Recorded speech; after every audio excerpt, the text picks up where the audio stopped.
Life after pandemic, how will coronavirus change us? What's happening? The coronavirus pandemic has completely upended day-to-day life. This has happened on an individual level, as our routines have been abandoned in favor of social distancing. It's also occurring on larger societal, economic and political levels. Though no one knows how long it will last, the pandemic will eventually end. Many of the enormous changes that have happened in response to the virus will likely return to normal. Some things, however, may never go back to the way they were. The outbreak has affected so many parts of life, for so many people, that it stands as a pivotal point in history that fundamentally alters the way we live. Why there's debate. Many of the predictions of permanent changes to come out of the pandemic concern relatively small adjustments to everyday life. For example, a lot of workers and businesses may choose to continue remote work after social distancing ends. If this happens at a large enough scale, it could lead to a migration away from big cities and a huge drop in commuting. The economic toll of the outbreak could make a lasting impact on a variety of businesses sectors, including increased dominance for major tech companies, the decline of the restaurant industry and the collapse of locally owned stores. Some experts believe the pandemic could be a major event of the century that radically alters the world in its aftermath. Others argue that the virus has exposed deep flaws in the way the world economy functions. Building a more stable structure for global trade could mean significant alterations in how supply chains work. Others see the possibility for a political revolution that would shift the balance of power in countless countries. This revolution could lead to a more equitable society, or, some fear, a rise in authoritarianism and violent upheaval. Perspectives. Our economic system will become more equitable. There is hope that we might begin to see the world differently. Maybe we can view our problems as shared, and society as more than just a mass of individuals competing against each other for wealth and standing. Maybe, in short, we can understand that the logic of the market should not dominate as many spheres of human existence as we currently allow it to. Peter C. Baker, The Guardian. Education will move online. The pandemic is giving tech massive insights at scale as to what human development and learning looks like, allowing it to potentially shift from just content dissemination to augmenting relationships with teachers, personalization, and independence. But the way it has been rolled out, overnight, with no training, and often not sufficient bandwidth, will leave many with a sour taste about the whole exercise. Jenny Anderson, Quartz.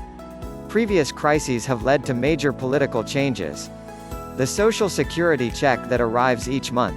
The unemployment benefits that help tide workers over between jobs. The security lines snaking through airports, back when millions of Americans were still flying. They are so deeply embedded in today's society that we take them for granted. All were the product of crises like the COVID-19 pandemic. Mark Z. Barabak, Los Angeles Times. Working from home will become much more mainstream. The traditional office was already fading into obsolescence. The coronavirus pandemic radically sped up the timeline. Matt Burr and Becca Endicott, Wall Street Journal. The service industry may never recover. The pandemic is almost sure to leave a mark on the way people work, shop and socialize, perhaps permanently shifting the way many service industries operate. Paul Wiseman and Ann DiNocenzio, Associated Press. Fear of infection will linger long after the virus has been contained. We will likely never live through a period again where people don't wonder about when the next pandemic could hit. Jiva Lang, The Week. The way the world economy functions will undergo fundamental change. Businesses will be forced to rethink their global value chains. These chains were shaped to maximize efficiency and profits. And while just-in-time manufacturing may be the optimal way of producing a highly complex item such as a car, the disadvantages of a system that requires all of its elements to work like clockwork have now been exposed. Beata Dvorak, Financial Times. Many predictions of change are overstated. Americans will never stop going to basketball games. They won't stop going on vacation. They'll meet to do business. No decentralizing technology so far, not telegrams, not telephones, not television, and not the internet, has dented that human desire to shake hands, despite technologists' predictions to the contrary. Henry Grabar, Slate. Political stability in the developing world will collapse. Fragile states will be pushed into chaos and anarchy, and there is a realistic chance that some regimes will not survive COVID-19 as mass dissidence towards the end of mass mortality will bring 100,000s to the street to overthrow regimes whose legitimacy will be undermined by their inability to manage the crisis. Andreas Krieg, Al Jazeera. The pandemic creates opportunity to address climate change. Our response to this health crisis will shape the climate crisis for decades to come. The efforts to revive economic activity, the stimulus plans, bailouts and back-to-work programs being developed now, will help determine the shape of our economies and our lives for the foreseeable future, and they will have effects on carbon emissions that reverberate across the planet for thousands of years. Mian Christ, New York Times. Telehealth is here to stay.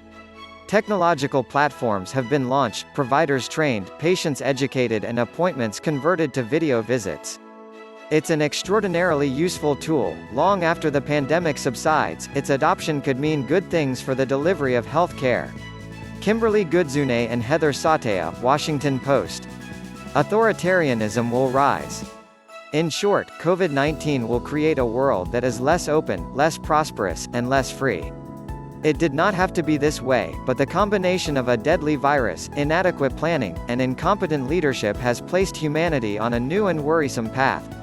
Stephen M. Walt, Foreign Policy. Progressive political ideas will be more accessible. We will exit this pandemic with a new understanding of how both our government and society work. Formerly fringe ideas on the left, like universal basic income or universal health care, are now household terms. Ryan Broderick, BuzzFeed News. People will begin to flee major urban centers. The implications for big cities are immense. If proximity to one's job is no longer a significant factor in deciding where to live, for example, then the appeal of the suburbs wanes. We could be heading towards a world in which existing city centers and far-flung new villages rise in prominence, while traditional commuter belts fade away. Jack Schenker, The Guardian. The pandemic will lead to a popular political revolution. The aftermath of the coronavirus is likely to include a new political uprising, an Occupy Wall Street 2.0, but this time much more massive and angrier. Kathy O'Neill, Politico. The pandemic won't actually change anything. I'm going to go out on a limb here. I don't think much of anything will be changed forever, and I wish people would stop saying so based on 2 whole weeks of practicing isolation and social distancing. Kevin Drum, Mother Jones.